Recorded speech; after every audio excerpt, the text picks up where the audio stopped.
नमस्कार दोस्तों, एमपीडिया YouTube channel में आप सभी का पुनः स्वागत है। जैसा कि आप जानते हैं, हम लोग हिंदी सीरीज का अध्ययन कर रहे हैं। उसी कड़ी को आगे बढ़ाते हुए आज हम लोग अध्ययन करेंगे विकारी शब्दों के अंतर्गत संज्ञा का। ठीक है, तो चलिए थोड़ा सा पहले हम पिछली क्लास के बारे में थोड़ा सा चर्चा कर लेते हैं जल्दी से जल्दी। पिछले क्लास में हम लोगों ने पढ़ा था दोस्तों कि शब्दों के मायाजाल के बारे में, शब्दों की दुनिया का अध्ययन किया था कि शब्द कितने प्रकार के होते हैं। तो हम लोगों ने देखा था रचना के आधार पर शब्द के प्रकार देखे थे। ये रचना के आधार पर शब्द 3 प्रकार के होते हैं, रूढ़, यौगिक और योग रूढ़। इसके बाद हमने देखा था इतिहास, स्रोत या उत्पत्ति के आधार पर, तो देखा था शब्द 5 प्रकार के होते हैं। 5 प्रकार आपके कौन कौन से थे? तत्सम, तद्भव, देशज, विदेशज और संकर शब्द थे। ठीक, इसके बाद हम लोगों ने देखा था दोस्तों अर्थ के आधार पर शब्द कितने प्रकार के होते हैं। तो हम लोगों ने पाया कि अर्थ के आधार पर शब्द 2 प्रकार के होते हैं। पहला होता है सार्थक, दूसरा होता है निरर्थक होता है। ठीक है, इसके बाद हमने लास्ट देखा था प्रयोग के आधार पर शब्दों के प्रकार।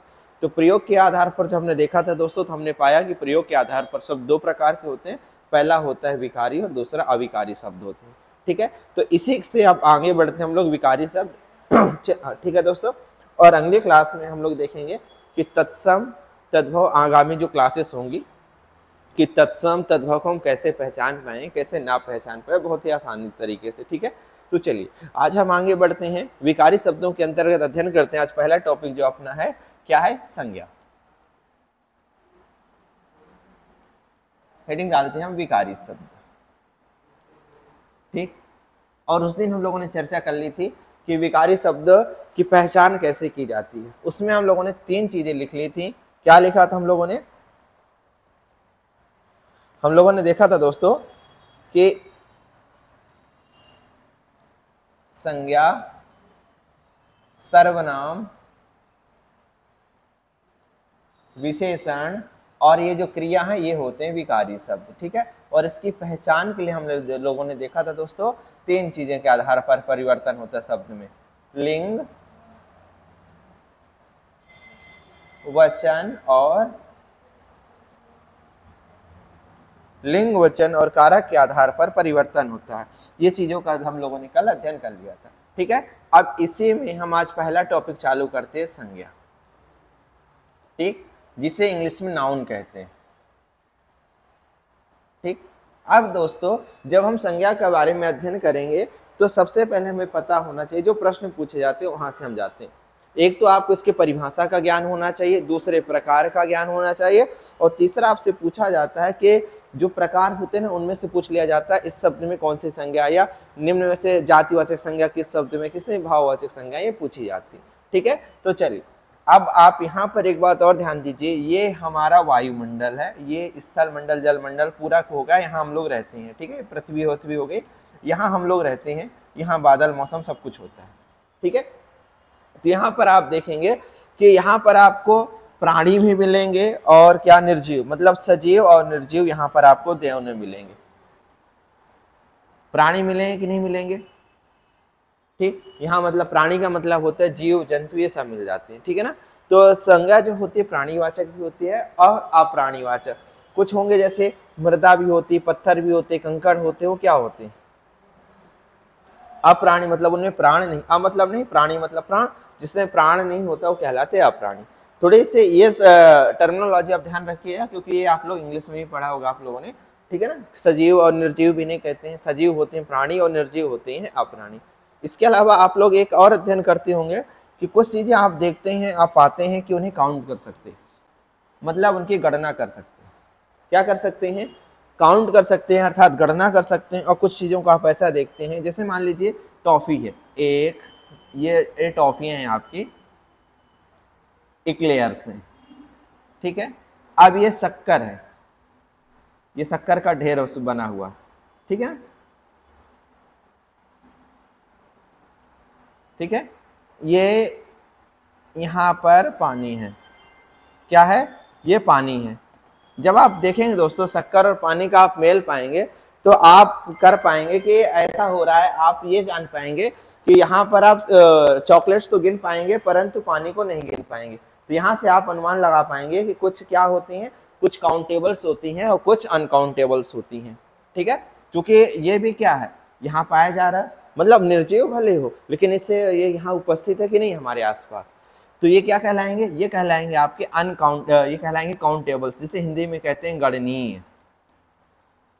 ठीक, और ये चूंकि पानी आप इसको गिन नहीं सकते, इसको माप सकते, तो ये कहलाते हैं अगणनीय, जिसे कह सकते हैं आप अनकाउंटेबल। ये आपके बेसिक कुछ टर्मिनोलॉजी हो गई जो संज्ञा में आपको काम आनी है, ठीक है ना, और ये चीजें आप लोग इंग्लिश में भी अध्ययन करते हैं। अब आते हैं संज्ञा की परिभाषा में कि संज्ञा होती क्या, ये समझ गए दोस्तों, गणनीय और अगणनीय क्या होती है संज्ञाएं। अब देखिए, जब संज्ञा की परिभाषा में हम लोग आते हैं तो हम लोग गौर करते हैं, क्या गौर करते हैं कि आप सभी पढ़े होंगे कि noun is the name of person, place और थिंग, कि हमारे आसपास जितनी भी चीजें उपस्थित हैं वो सभी संज्ञाएं हैं, चाहे उन्हें हम स्पर्श कर सकें या स्पर्श ना कर सकें। जिस भी प्रकार की वस्तुओं को हम देखते हैं, महसूस कर पाते हैं, वो सभी क्या हैं, संज्ञाएं हैं। तो आप यहाँ संज्ञा में क्या कह सकते हैं, हम आसपास क्या देखते हैं, किसी भी वस्तु को देखते हैं, देखते हैं नहीं देखते हैं, किसी का नाम होता है, उसकी पहचान होती है, जाति होती है, ठीक है ना, ये सभी चीजें क्या हैं, ठीक, स्थान होता है, ये सभी क्या है, इन सभी के नाम को संज्ञा कहते हैं। इन सभी का जो नाम है वही क्या है, संज्ञा है। क्या देखा हमने कि हमारे आसपास जो भी वस्तु पाई जा रही है, जो भी किसी का नाम हो सकता है, कोई जाति हो सकती है, कुछ भी स्थान हो सकता है, ठीक है, स्थान हो सकता है, इन सभी को जिस भी नाम से हम संबोधित करते हैं उस नाम को ही हम संज्ञा कहते हैं, ठीक है। अब यहाँ पर आप याद रखिए, आपको पूछ लिया जाए संज्ञा को और अन्य किस नाम से जाना जाता है, तो इसका जो अन्य नाम है दोस्तों, इसका अन्य नाम भी नाम ही होता है। संज्ञा का अन्य नाम क्या होता है, संज्ञा का अन्य नाम नाम ही होता है, ठीक है। तो आपके संज्ञा के बेसिक चीजें कंप्लीट हो जाती हैं। याद रखिएगा कि संज्ञा कैसी होती है, काउंटेबल्स भी होती है, जैसे इंग्लिश में आप लोग पढ़ते हैं काउंटेबल्स नाउन और अनकाउंटेबल्स नाउन, ठीक है। तो यहाँ पर आपने देख लिया कि संज्ञाएं गणनीय भी होती है, अगणनीय भी होती है, हमारे आसपास जितनी भी वस्तुएं होती हैं, ठीक है, वो सभी क्या है, संज्ञा होती है, ठीक है। जैसा कि आप लोग को दो शब्द यहाँ पर बता रहे हैं, ये संज्ञा में आपको काम आएगा। एक हमने लिखा है दोस्तों द्रव और दूसरा लिखा है द्रव्य। जब इस द्रव और इस द्रव्य की बात की जाती है तो दोनों में अंतर आ जाता है। इस द्रव का मतलब हो जाता है लिक्विड, ठीक, और इस द्रव का मतलब होता है मैटर, मतलब पदार्थ। तो हमारे आसपास जो भी पाया जाता है उसे हम कहते हैं द्रव्य। क्या कहते हैं, द्रव्य कहते हैं, ठीक है। तो चलिए अब हम आगे अध्ययन करते हैं क्या, संज्ञा के प्रकारों का।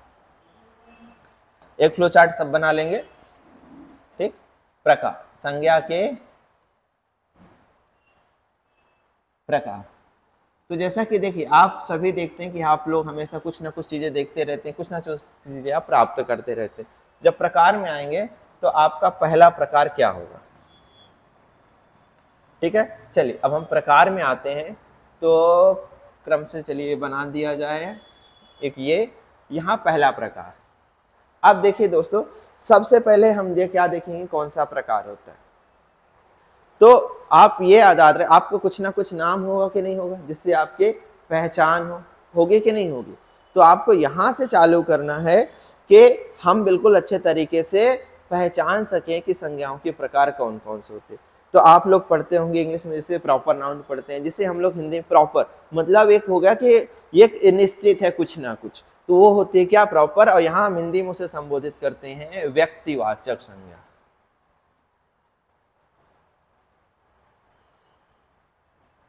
पहला प्रकार आपको कौन सा हो गया, पहला हो गया आपका व्यक्तिवाचक संज्ञा। क्लियर हो गया दोस्तों। अब जब दूसरे प्रकार पे आप आते हैं, दूसरा आपका होता है, देखिए अब आपने एक व्यक्ति विशेष को तो पहचान लिया। जब व्यक्ति विशेष को पहचान लिया, देखिए ये एक कोई जाति है, ये 2 3 4 वो लोग रह रहे हैं, इंडिविजुअल हो गए कि नहीं हो गए। अब जब ये एक जगह पर रह रहे गए तो उन्हें जैसे कबीला पूरा बना, तो कबीला क्या हो जाएगा, इनको किसी ना किसी जाति से संबोधित करेंगे कि नहीं करेंगे।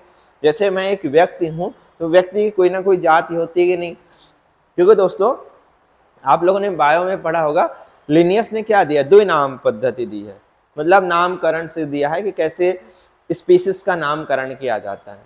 तो उसी प्रकार से व्यक्ति के बाद क्या आता है, जाति आता है कि नहीं आता। तो दूसरा हो गया आपका जातिवाचक संज्ञा। जातिवाचक संज्ञा क्या हो गया आपका, जातिवाचक। अब जातिवाचक से आगे एक और निकल कर आके आ जाती दोस्तों आपकी आ जाती तीसरी जो संज्ञा का प्रकार होता है वो होता है आपका जातिवाचक। लिख लिया हम लोगों ने। जातिवाचक के बाद लिखिए ये आपको जो अगला प्रकार होता है वो होता है समूह। समूहवाचक संज्ञा होती है। इसके बाद जो आपका अगला प्रकार आता है वो होता है भाव, और आखिरी प्रकार आपका होता है द्रव्य या पदार्थवाचक संज्ञा। आखिरी प्रकार क्या होता है आपका? आखिरी प्रकार आपका निकल कर आता है द्रव्य या पदार्थवाचक संज्ञा। तो ये क्लियर होगा दोस्तों, पहला प्रकार, ये दूसरा प्रकार आपका हो गया, ये तीसरा। तो आपसे पूछ लिया जाए संज्ञा के कितने प्रकार होते, तो आप क्या बताएंगे? क्या बताएंगे दोस्तों कि संज्ञा के 5 प्रकार होते। कितने 5 प्रकार आपने अध्ययन कर लिए? 5 प्रकारों का आपने अध्ययन कर लिया। अब देखिए यहाँ पर बात तो एक नॉर्मल से हो गई कि आपने अध्ययन कर अब देखिए यहाँ पर प्रश्न कैसा है। प्रश्न ऐसे आएगा मित्रों कि पूछ लिया जाएगा निम्न में से कौन सा संज्ञा का प्रकार है या नहीं है। अब ये सबसे आसान टॉपिक होता है, लेकिन हम इनमें बहुत सारी गलतियां कर देते हैं एग्जाम में। तो इसलिए आप याद रखेंगे संज्ञा का पहला प्रकार होता है व्यक्ति, दूसरा जाति, तीसरा समूह, ठीक है, चौथा होता है भाव, और पांचवा होता है द्रव्य। आपको याद करने का सबसे अच्छा तरीका है दोस्तों कि आप खुद को लीजिए कि मैं एक व्यक्ति हूं। जब व्यक्ति है तो जैसे मान लीजिए हमारा नाम है कामता, या मान लीजिए किसी का भी नाम लिया, किसी का नाम है एक्स, व्यक्ति होगा उसकी पहचान, वो किसी ना किसी जाति से बिलोंग करता होता है, किसी ना किसी कबीले से बिलोंग करता होगा, तो उसकी जाति हो गई वाई। जैसे कहते हैं होमो सेपियंस, ठीक है ना। तो होमो वंश या व्यक्ति आप बता सकते हैं, सेपियंस हो जाती है उनकी जातीय समूह का नाम हो जाता है एक्स वाई, ठीक है। अब क्या है समूह। अब ये लोग जब एक साथ हो गए, एक ग्रुप में बना लेते, समूह बन गया कि नहीं बन गया? तो व्यक्ति फिर बना जाति, जातियां मिलके क्या बनाती? समूह बनाती हैं। और जब समूह में आ जाएंगे तो इनके अंदर किसी न किसी प्रकार का प्रेम, किसी न किसी प्रकार का द्वेष, ईर्ष्या जैसे भाव उत्पन्न हो कि नहीं होंगे? तो चौथा प्रकार होगा आपका भाव का। जब भाव उत्पन्न हो जाएंगे, या तो चाहे प्रेम का भाव हो, चाहे भूख का भाव हो, जो भी उत्पन्न हो जाएगा तो उन्हें भूख लगेगी तो कुछ ना कुछ पदार्थ का वो सेवन करेंगे, ठीक है। इस प्रकार से आपके प्रकार हो। अब आपसे प्रश्न पूछा जाएगा कि व्यक्ति, कोई शब्द दिया जाएगा, उसमें पूछा जाएगा इसमें कौन सी संज्ञा। तो चलिए हम लोग इसी ग्राफ में अध्ययन करने का पूरा प्रयास करते हैं। जब भी आपसे व्यक्तिवाचक संज्ञा के बारे में पूछ लिया जाए तो पहले चीज आपको यहाँ पर नोटिफाइड करनी है। क्या नोटिफाइड करनी है? कि वो जो नाम दिया, जो भी शब्द दिया होगा दोस्तों, वो शब्द क्या करेगा? किसी विशेष वस्तु को आइडेंटिफाई करेगा, ठीक। विशेष वस्तु, स्थान या व्यक्ति का परिचय देगा। क्या करेगा?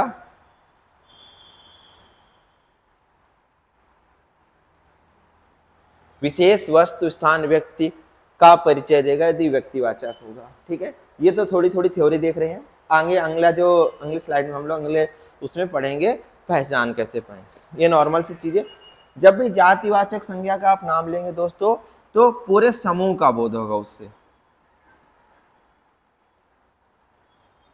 पूरे समूह का बोध, ठीक है।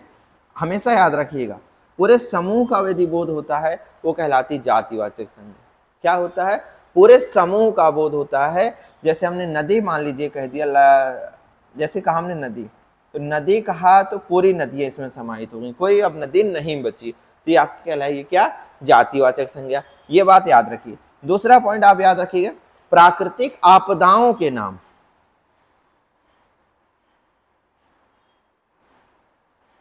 प्राकृतिक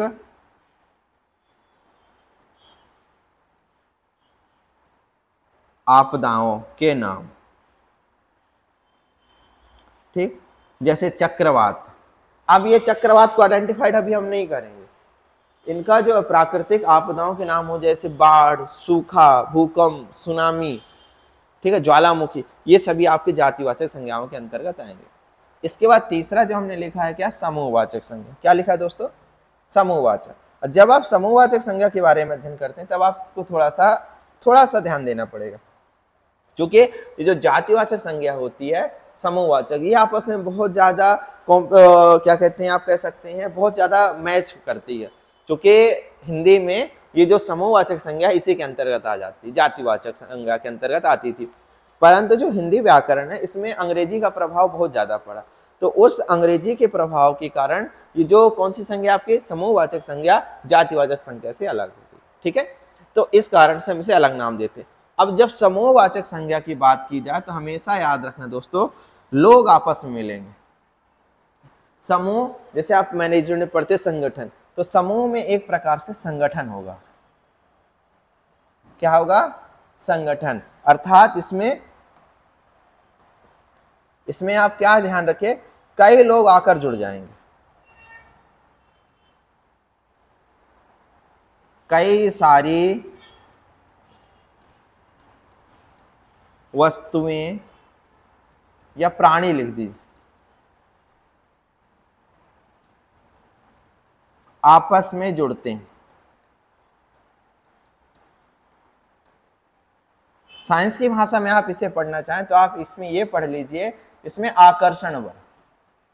यदि आकर्षण बल समझ में आ रहा है आपको, बॉन्डिंग अच्छी आ रही है, जो पार्टिकल्स हैं, जैसे आप केमिस्ट्री पढ़ते हैं, केमिस्ट्री में कहते हैं कि जो सॉलिड वही होता है जिसके जो कण होते हैं, कणों के मध्य लगने वाला जो क्या अंतरा अणुक बल होता है, उन अणुओं के मध्य जो बल लगता है वो ज्यादा होता है, मतलब आकर्षण करते हैं। प्रतिकर्षण करेंगे तो दूर जाएंगे जैसे गैसेस में होता है, परंतु जिसमें आकर्षण ज्यादा होता है, आकर्षण क्षमता ज्यादा होती है जिसके अणुओं के मध्य, वो क्या कहलाते हैं? सॉलिड कहलाते हैं। तो एक प्रकार से आप याद रखिए, ये जो समूहवाचक संज्ञा एक प्रकार से सॉलिड है।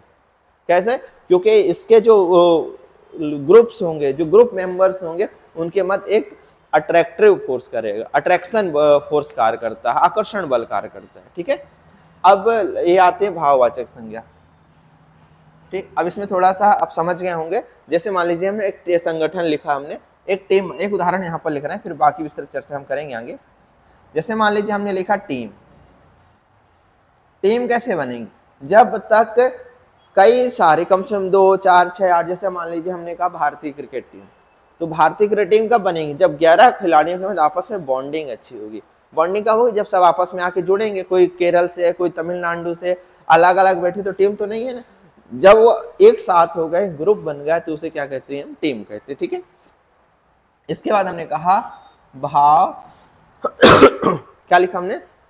भाववाचक संज्ञा। अब ये जितने भी होते हैं दोस्तों, इससे कहते हैं फीलिंग्स होती हैं, और फीलिंग्स आते ही आप ये सोच ले, समझ जाएंगे कि इन्हें महसूस किया जा सकता है। क्या कर सकते हैं? महसूस। क्या कर सकते हैं? महसूस किया जा सकता है। और ये आप समझ लीजिए, ये क्या है? सॉफ्टवेयर होते हैं। जैसे एंड्रॉइड फोन में आप एंड्रॉइड ऑपरेट तो करते हैं, ठीक, माइक्रोसॉफ्ट में MS Word, MS Excel operate करते हैं, परंतु क्या आप उन्हें स्पर्श कर सकते हैं? छू सकते नहीं, केवल देख सकते हैं, महसूस कर सकते हैं। इसी प्रकार भाववाचक संज्ञा क्या होती है? सॉफ्टवेयर होती है। ये जितनी भी फीलिंग्स होती हैं, ये सब क्या कहलाती हैं? भाववाचक संज्ञा। यहाँ पर एक बात और ध्यान दीजिएगा, ये प्रत्यय से बनती है। किससे बनती हैं?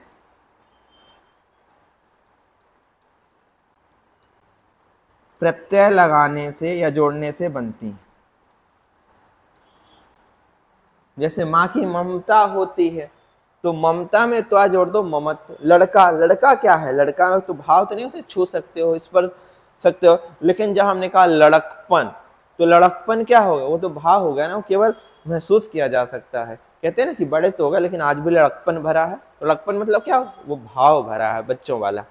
फिर इसके बाद जो आखिरी लिखा है, आखिरी लिखा है आपका द्रव्यवाचक या पदार्थ। द्रव्य या पदार्थ अभी हमने बताया आपको दोस्तों कि द्रव्य क्या होता है। पहले परिभाषा में जाइए, द्रव्य या पदार्थ क्या होता है। तो साइंस आप सभी ने पढ़ा होगा।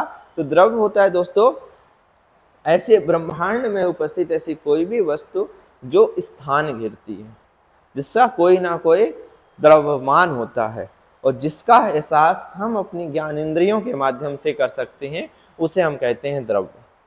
क्या कहा हमने? कि ब्रह्मांड की कोई भी वस्तु जो स्थान घेरती है, जिसका कुछ ना कुछ द्रव्यमान होता है, एवं जिसका आभास या जिसको हम अपनी ज्ञान इंद्रियों के माध्यम से महसूस कर सकते हैं, उसे हम कहते हैं द्रव्य पदार्थ। तो यहां पर आप याद रखिएगा कि कोई भी वस्तु किससे बनी है ना, वस्तु का निर्माण जिससे होता है, का निर्माण करने वाले, वस्तु का निर्माण जिससे भी होता है उसे हम क्या कहते हैं, द्रव्य पदार्थ कहते हैं। जैसे मान लीजिए आपसे कभी पूछ लिया जाए हाइड्रोजन क्या है, ठीक, हमने हाइड्रोजन लिखा, हाइड्रोजन अणु नहीं लिखा इसलिए H लिखा, ठीक है। तो जब आपसे पूछ लिया जाए हाइड्रोजन में कौन सी संज्ञा, तो आप क्या बताएंगे, व्यक्ति, जाति, समूह, भाव या द्रव्य। तो आप तत्काल देख लेंगे हाइड्रोजन का क्या होता है कुछ ना कुछ द्रव्यमान होता है, स्थान भी घेरता है, ठीक है ना, और इसको हम महसूस भी कर सकते हैं। तो इसलिए क्या है, ये द्रव्य। अब हाइड्रोजन से क्या बनता है, जल बनता है, सोना चांदी सब क्या आपके द्रव्यवाचक संज्ञा। तो ये आपकी हो गई संज्ञाएं पूरे। अब चलिए पहचानना देख लेते हैं कैसे आप एक एक करके पहचान पाएंगे। जैसे हम चर्चा कर रहे हैं व्यक्तिवाचक संज्ञा, अब एक साथ देखिए कि 3 संज्ञाओं को आप कैसे पहचानेंगे, ठीक है। 3 संज्ञाएं हैं, उदाहरण हम उनके बाद में साथ में लिख दे रहे हैं। व्यक्तिवाचक, ठीक, दूसरा आपके हो जाएंगे जातिवाचक, और तीसरे आपका होगा समूहवाचक, ठीक। इनके एग्जाम्पल हम देखेंगे। तो अब आपको एक जो भी शब्द दिया रहे तो आपको क्या करना है, मान लीजिए एक शब्द लिखा है गंगा, ठीक, एक शब्द लिखा है कामधेनु, ठीक, एक शब्द लिखा है एशिया, ठीक, एक शब्द लिखा है जलेबी, ठीक, एक शब्द लिखा है गुच्छा, और एक शब्द लिखा है आर्मी, ठीक। अब इनमें से आपसे पूछना कि इसमें कौन सी संज्ञा है, कौन सी संज्ञा नहीं। तो देखिए कोई भी जो शब्द लिखे हैं उनमें से कोई एक शब्द आप चेक करने के लिए आप देखते हैं। सबसे पहले दोस्तों हमने मान लीजिए गंगा उठा लिया, है ना, तो हमने ये गंगा लिख लिया। अब जिस भी शब्द के बारे में हमें संज्ञा का पता करना, उस शब्द को लिखने के बाद उसमें एक गोला लगा दीजिए, लगा दिया आपने गोला। अब गंगा को देखिए कि क्या इसके अंदर या बाहर जाया जा सकता है, तो आप पाएंगे नहीं है। हमें किसी से मिलना है, बताया गंगा गया तो आप सीधे इसी से मिलने, मतलब इस पर ना एरो अंदर जाएंगे और ना बाहर की ओर जाएंगे। तो जब ऐसा रहे दोस्तों तो आपकी हमेशा होगी व्यक्तिवाचक संज्ञा।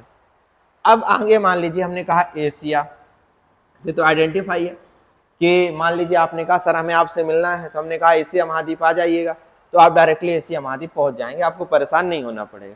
तो ये आपकी हो गई कौन सी, व्यक्तिवाचक संज्ञा। अब मान लीजिए हमने उठा लिया जलेबी, आप हमसे मिलने आए तो हमने कहा जाइए जलेबी भी लेते आइए, तो अब आप दुकान पहुंच गए जलेबी की। तो अब खुद सोचिए जब जलेबी की आप बड़ी दुकान में पहुंच जाएंगे तो आप पाएंगे कि वहां दुकानदार बोलेगा कि भैया मावे की जलेबी चाहिए या गुड़ की जलेबी चाहिए या शक्कर की जलेबी चाहिए, ऐसे कर करके वो 3-4 वैरायटीज आपको बता देगा। तो जब वो ऐसा बताएगा तो आप कंफ्यूज आ गए कि नहीं कंफ्यूज आ गए कि जलेबी कौन सी लेनी है। तो जलेबी में जब आप कंफ्यूजन में आ गए तो यहाँ पर आपके सामने मल्टीपल, जब आपके सामने कई रास्ते दिखने लगे, क्या दिखने लगे, कई रास्ते, तब क्या कौन सी संज्ञा हो जाएगी, तब हो जाएगी आपकी जातिवाचक। जैसे एक शब्द मान लीजिए लिखा हमने मिठाई, ठीक। अब जब हमने मिठाई लिख दिया तो मिठाई में पूछ लिया जाएगा कौन सी संज्ञा, तो आप फिर से अच्छी बड़ी दुकान में गए मिठाई लेने, तो आपके पास जाएंगे तो बताएगा आप कौन सी मिठाई लेंगे, मावे की मिठाई लेंगे कि कौन सी लेंगे, बर्फी लेंगे, क्या लेंगे, मल्टीपल चॉइस आपके सम्मुख रख देगा। तो आपके सामने कई रास्ते आ गए कि नहीं आ गए। जब कई रास्ते आ जाए मतलब जब भी आपके सामने एरो बाहर निकलेंगे गोला बनाने के बाद, तो आपकी कौन सी संज्ञा हो जाएगी, वो जातिवाचक संज्ञा हो जाएगी, जिसे शायद इंग्लिश में आप लोग क्या नाम देते हैं, कॉमन नाउन, ठीक है। अब इसके बाद एक और लिखा हमने समूहवाचक संज्ञा, ठीक। अब मान लीजिए एक शब्द लिखा हमने आर्मी, तो आर्मी को हम लोगों ने उठा लिया, चलिए, ठीक, यहां हमने लिखा आर्मी, ठीक है दोस्तों। जब आर्मी हमने यहां लिखा तो अब आर्मी में बताइए आर्मी से लोग बाहर जाते हैं कि अंदर की ओर आते हैं, तो आप देखते हैं जैसे हम लोगों ने अभी हमारी सरकार, केंद्र सरकार ने योजना लेकर आई थी अग्निवीर की, तब आप लोगों ने आर्मी के बारे में बहुत कुछ अच्छे से जान लिया होगा और समझ भी लिया होगा। तो आप पाए होंगे कि लोग आर्मी में जुड़ने के लिए जाते हैं, मतलब आर्मी में लोग प्रवेश करते, अंदर की ओर आते हैं, गोले से आते हैं कि नहीं आते। तो देखिए जब भी लोग अंदर की ओर आने लगे तो आप पहचान लीजिएगा, अंदर की ओर आएंगे मतलब बहुत सारे लोग के क्या हो जाएगी, गैदरिंग हो जाएंगी। इसीलिए इसको इंग्लिश में भी कहा क्या है, कलेक्टिव नाउन। क्या कहा जाता है, कलेक्टिव नाउन। क्यों, क्योंकि लोग इसमें अंदर की ओर प्रवेश करते हैं। जब बहुत सारे लोग एक जगह एकत्र हो जाएंगे तो क्या कहेंगे, एकत्र को इंग्लिश में कलेक्टिव कहते हैं, नहीं कहते, कलेक्ट होना। तो इसीलिए इसका नाम ही पड़ा क्या, कलेक्टिव नाउन। तो जैसे मान लीजिए एक शब्द हमने लिखा गुच्छा, और ये देखिए आर्मी पूछा जाता है। इसी प्रकार यदि हम सेना लिख दें तो आप ये मत समझिएगा कि आर्मी लिखा तो हो सकता है इंडियन आर्मी हो या अमेरिकन आर्मी हो सकती है, चाइना की हो, नहीं, आर्मी मतलब आर्मी, लोग अंदर आएंगे। जैसे हम लोगों ने गुच्छा लिखा, अब देखिए गुच्छा चाबी का भी हो सकता है या फूलों का भी हो सकता है, और या बुके जो अपन कहते हैं बुके भी हो सकते हैं, है ना। तो अब आप ये बताइए गुच्छा में क्या होता है, क्या उससे चाबियां बाहर की ओर जाती हैं, नहीं, जितने भी हमारे घर की तिजोरियों की जितनी भी चाबी होती हैं वो इसमें लगने के लिए अंदर आती हैं कि भैया हमें लगा लो जिससे हम घूमे ना। हुआ कि नहीं हुआ। तो ये आपका क्या कहलाएगा, ये आपका कहलाएगा समूहवाचक संज्ञा। तो इस प्रकार से कोई भी शब्द आ जाए तो आप पहचानना की कोशिश करिए कि अच्छे से आप पहचान सके। रटने की कोशिश बिल्कुल मत करिएगा कि आप रट के फुर्सत हो जाए, नहीं इसमें ये संज्ञा, इसमें ये संज्ञा, इसमें ये संज्ञा। क्लियर हो गया। अब मान लीजिए जैसे हमने कहा महासागर, महासागर में अब कौन सी संज्ञा है, तो दिमाग नहीं लगाना है आपको। अब आपने कहा सर हमें आपसे मिलने आना है, तो हमने कहा महासागर आ जाइए, तो आपके सामने कई रास्ते खुल गए। भैया सर ने कहा हिंद महासागर तो नहीं कहा, या फिर अरब सागर तो नहीं, अरब महासागर तो नहीं कहा, या प्रशांत महासागर तो नहीं कहा, ठीक, या फिर अटलांटिक महासागर तो नहीं कहा, ठीक है, या आपके पास और कैस्पियन सागर, जितने भी महासागर होंगे आपके दिमाग में घूमने लगेंगे। तो ऐसी स्थिति में आपके कौन सा हो जाएगा, तो ऐसी स्थिति में आपकी हो जाएगी जातिवाचक संज्ञा। क्लियर हो गया। जैसे हमने कहा मान लीजिए नदी,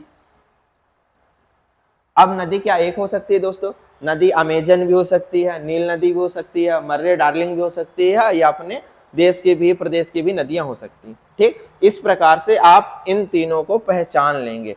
एक कॉमन उदाहरण लिखते हैं, जैसे मान लीजिए हमने कहा दैनिक भास्कर, तो क्या हो गया आपका व्यक्तिवाचक संज्ञा हो गया। ये क्या है, पूरी की पूरी यदि हमें यूनिक बोला जाए तो ये समाचार पत्र है। समाचार पत्र क्या हो गया आपका, ये हो जाएगा आपका जातिवाचक संज्ञा। क्लियर। तो आप ये चीजें याद रखिए। अब जैसे हमने गंगा कहा था, लड़का कहा मान लीजिए, ठीक है, अब उस लड़के का हमने कुछ नाम रख दिया, नाम रख दिया मान लीजिए लल्लू लाल, ठीक है। तो अब लल्लू लाल में कौन सी संज्ञा हो जाएगी, कौन सी हो जाएगी, वो हो जाएगी व्यक्तिवाचक। लड़का में कौन सी हो जाएगी, जातिवाचक संज्ञा, ठीक है। अब यहाँ पर एक दो उदाहरण और देख लीजिए इसमें, जैसे समूहवाचक संज्ञा में आपके टीम आ जाएगा, ठीक है, वर्ग आ गया, ठीक, हमेशा याद रखिएगा शिक्षक वर्ग समूह हो जाता है, टीम आ गया तो भी आपका क्या है वो समूहवाचक संज्ञा, आर्मी होगा तो भी समूहवाचक संज्ञाएं हैं, ठीक है, WTO आ गया तो भी आपका समूहवाचक है। अब WTO समझ के आप ये मत समझ लेना कि वो भैया व्यक्तिवाचक संज्ञा, क्यों, क्योंकि WTO आप देखते हैं तो उसमें कई सारे राष्ट्रों का समूह है, ठीक है। तो इस प्रकार से आपकी ये तीनों संज्ञाएं होती समाप्त। अब चौथी संज्ञा हम लोग देखते हैं, ठीक, आप लोग इसके उदाहरण रटने की कोशिश मत करिएगा, केवल समझने का प्रयास करिएगा। अगला हम पढ़ते हैं कौन सा, भाववाचक संज्ञा। भाववाचक संज्ञा, अब देखिए भाववाचक संज्ञा के बारे में हमने कहा कि प्रत्यय लगाने से बनती है, इनको केवल महसूस किया जा सकता है, पकड़ा नहीं जा सकता। तो मान लीजिए जैसे हमने मिठाई लिखा, अब मिठाई के स्थान पर हमने लिखा मिठास। ये पूछा जाता है मिठास में कौन सी संज्ञा, क्योंकि हम इसमें सीधे चले जाते हैं दोस्तों जातिवाचक में। मिठास आ गई और मीठा आ गया, तो मीठा क्या हो जाएगा, मीठा मतलब मिठाई हो गया, वो तो जातिवाचक होगा। लेकिन मिठास को क्या आप खरीद सकते हैं, क्या आप छू सकते हैं, नहीं ना, तो मिठास क्या हो गई, मिठास हो गई आपकी भाववाचक संज्ञा। जैसे आपका आ गया लड़कपन, क्या आ गया, बचपन, क्या आ गया, ममत्व, क्या आ गई, दया, करुणा, समानुभूति, सहानुभूति, ईर्ष्या, द्वेष, ये सब कौन से आपके अंदर के भाव हैं, जिससे कहते हैं ना कि भावों पर हमें अंकुश लगाना चाहिए, क्योंकि भाव और इच्छाएं ऐसी होती हैं जो हमेशा बढ़ती रहती। भाववाचक संज्ञाओं के बारे में हमेशा याद रखिएगा कि प्रत्यय लगाने से बनती हैं, इनमें प्रत्यय लगे होते हैं अधिकांशतः। ठीक है दोस्तों। और जैसे चढ़ाई, पढ़ाई, पढ़ाई को आप छू सकते हैं, केवल महसूस कर। चढ़ाई, चढ़ाई को आप क्या पकड़ सकते हैं? नहीं ना, केवल महसूस कर रहे हैं कि आप चढ़ते हैं तो आपकी सांस भरने लगती है, तो लगता है कि नहीं, नहीं चढ़ाई है यहाँ पर। ठीक है। ढलान, ये भी क्या है? भाववाचक संज्ञा है। जैसे आप देखिए मौसम धीरे धीरे करवट ले रहा है, मार्च का महीना चल रहा है और अप्रैल आने वाला, तो कहते हैं ना, तेज हुए सूरज की टार्च महुआ से महका है मार्च। तो जैसे जैसे सूरज की टार्च तेज होती जाएगी आपको गर्मी का एहसास होने लगेगा। तो आप हमने कहा गर्मी, तो गर्मी भी कौन सी है? भाव, गर्माहट। ठीक है। तो ये क्या है? ये आपकी भाववाचक संज्ञाएं हैं। क्या है? भाववाचक। ठीक है दोस्तों। चिकनाहट को आप पकड़ नहीं सकते, तो क्या है? वो भी भाववाचक संज्ञाएं। और आखिरी आती है पदार्थवाचक, उसके बारे में हम बता चुके हैं आपको, तो उसमें आपको कुछ भी नहीं सोचना। जिससे कोई वस्तु बनी होती है वो सभी क्या आती है? पदार्थवाचक। लिख दे रहे हैं। पांचवें कौन सा है? पदार्थ। इसका अन्य नाम होता है द्रव्यवाचक संज्ञा भी कहते हैं। इसके उदाहरण आप याद रखेंगे, हाइड्रोजन, ऑक्सीजन, कार्बन डाइऑक्साइड, ठीक है ना, गोल्ड, सिल्वर, आयरन, ठीक है, शक्कर, ये सब किसके उदाहरण हैं? ये सभी आपके पदार्थवाचक संज्ञाओं के उदाहरण हैं। दूध, पनीर, मावा, घी, ये सब किसके हैं? पदार्थवाचक संज्ञाओं के उदाहरण। इस प्रकार आपके संज्ञा के प्रकार समाप्त होते हैं दोस्तों। अब आखिरी और जो महत्वपूर्ण चीज एक और देखना है, तो दो चीजें देखनी है। पहला, व्यक्तिवाचक संज्ञा का जातिवाचक संज्ञा के रूप में प्रयोग। व्यक्तिवाचक संज्ञा का जातिवाचक संज्ञा के रूप में प्रयोग। जब ऐसा पूछा जाए दोस्तों, तो आप सिंपल सा एक बात याद रखिएगा, इसका मतलब होता है एक वचन से बहुवचन बनाना। क्या होता है? एक वचन से बहुवचन बनाना। ठीक है। मतलब आपसे प्रश्न कैसा आएगा? जैसे देखिए हमने एक वचन लिखा, पहले आप समझने की कोशिश करिएगा। रावण, रावण में कौन सी संज्ञा है? तो रावण में आप पाएंगे व्यक्तिवाचक। इंडिविजुअली पूछा गया कि रावण में कौन सी संज्ञा है, तो आप बताएंगे व्यक्तिवाचक। परंतु जब मान लीजिए ऐसा दे दिया, आज हर घर में रावण है, जैसे गाना सुना है ना, अब हर घर में रावण बैठा, इतने राम कहां से लाऊं। तो वहां जब आ गया हर घर में रावण, अब ऐसे वाक्य देके पूछ लिया जाएगा, तब आपको ध्यान देना कि आप आंसर गलत ना करें। पूछ लिया जाएगा आज हर घर में रावण है, इस वाक्य में रेखांकित शब्द में संज्ञा पहचानिए, संज्ञा का कौन सा प्रकार है। तो आप रावण देके अति उत्साह में व्यक्तिवाचक संज्ञा नहीं लगाएंगे। क्यों? जब वाक्य के रूप में आता है तो आपको इसकी मीनिंग समझनी पड़ेगी, ये कहना क्या चाह रहा है। इस रावण का मतलब होगा दुष्ट, पापी। ठीक है ना। तो आज हर घर में दुष्ट व्यक्ति हैं, पापी व्यक्ति हैं। तो रावण क्या? दुष्टता की पहचान हो गई, दुष्ट लोगों की पहचान हो गए। तो यहाँ पर रावण क्या होगा? रावण आपकी कहलाएगी जातिवाचक संज्ञा।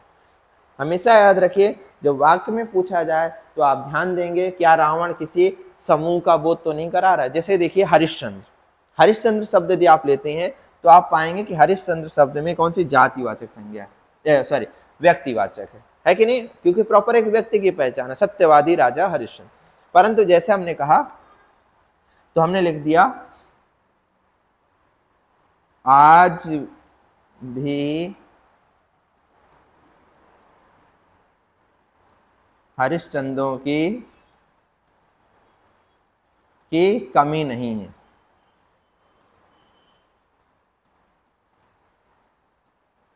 नहीं है। क्या लिखा हमने? आज भी हरिश्चंद्रों की कमी नहीं। तो अब जब ऐसा लिखा दोस्तों, तो ये हरिश्चंद्र किसका बोध करा रहा है? ये जो हरिश्चंद्र लिखा हुआ आप गौर से पाएंगे तो हरिश्चंद्र जितने भी सत्यवादी हैं, उन सब के जाति का बोध करा रहा है। मतलब आज भी सत्यवादियों की कमी नहीं है। तो जो एक था ये पूरी की पूरी सत्य सही बोलने वाले की सत्य बोलने वाले लोगों की जाति का बोध करा रहा है। इसलिए दोस्तों यहाँ पर आपकी कौन सी हो जाएगी, यहाँ पर हरिश्चंद्र शब्द में हो जाएगी आपकी जातिवाचक संज्ञा। आप ध्यान रखिएगा, ठीक है। चलिए अब हम इसका उल्टा पढ़ लेते हैं। उल्टा क्या पढ़ेंगे दोस्तों, उल्टा पढ़ेंगे जातिवाचक संज्ञा का व्यक्तिवाचक संज्ञा के रूप में प्रयोग। फिर आज की क्लास हमारी समाप्त हो जाएगी। जातिवाचक का व्यक्तिवाचक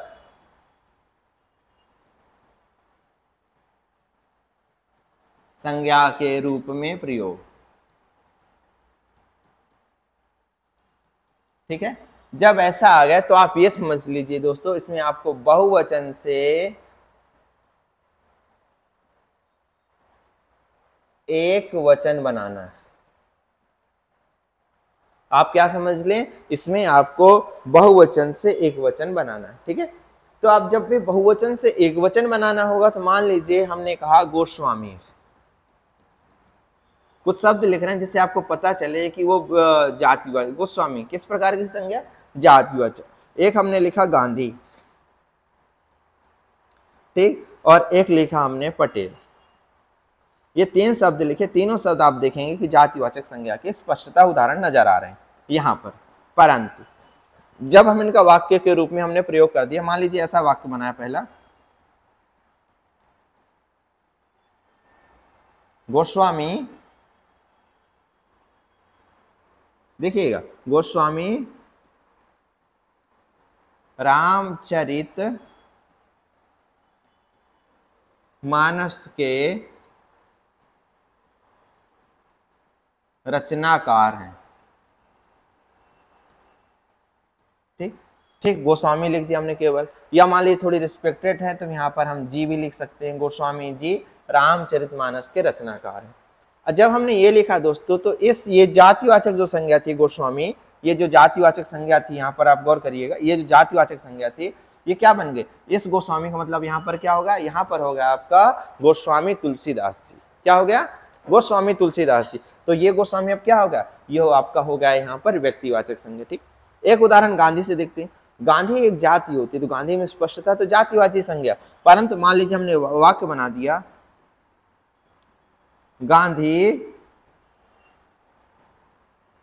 देश की लौह महिला थी, या है भी लिख सकते हैं, मर तो चुके हैं लेकिन उनकी पदवी अभी भी। तो गांधी को हमने लौह महिला कहा यदि, तो इस यहाँ पर से हमें समझ आया कि इस गांधी का मतलब क्या, हम किसको संबोधित करें, इस गांधी का मतलब है हम इंदिरा गांधी को संबोधित करें। तो अब ये गांधी जो पूरे के पूरी गांधी जाति को समेटे हुआ था, अब किसका इंडिकेशन होगा, अब ये बताने लगा इंदिरा गांधी के बारे में, ठीक है। तो यहाँ पर आपसे पूछ लिया जाए, प्रश्न आपको बता चुके हैं हम कैसे पूछा जाएगा, पूरा वाक्य दे देगा, गांधी देश की लौह महिला थी। इस वाक्य में गहरे, या तो देखिए इसे बोल्ड कर देगा, ठीक, तो पूछ लिया जाएगा गहरे काले छपे अक्षरों में शब्द में कौन सी संज्ञा है, या पूछ लिया जाएगा रेखांकित शब्द में कौन सी संज्ञा, ठीक है। अगला आ गया पटेल। पटेल के बारे में क्या लिख दिया हमने, पटेल देश के पहले गृह मंत्री व उप प्रधानमंत्री थे,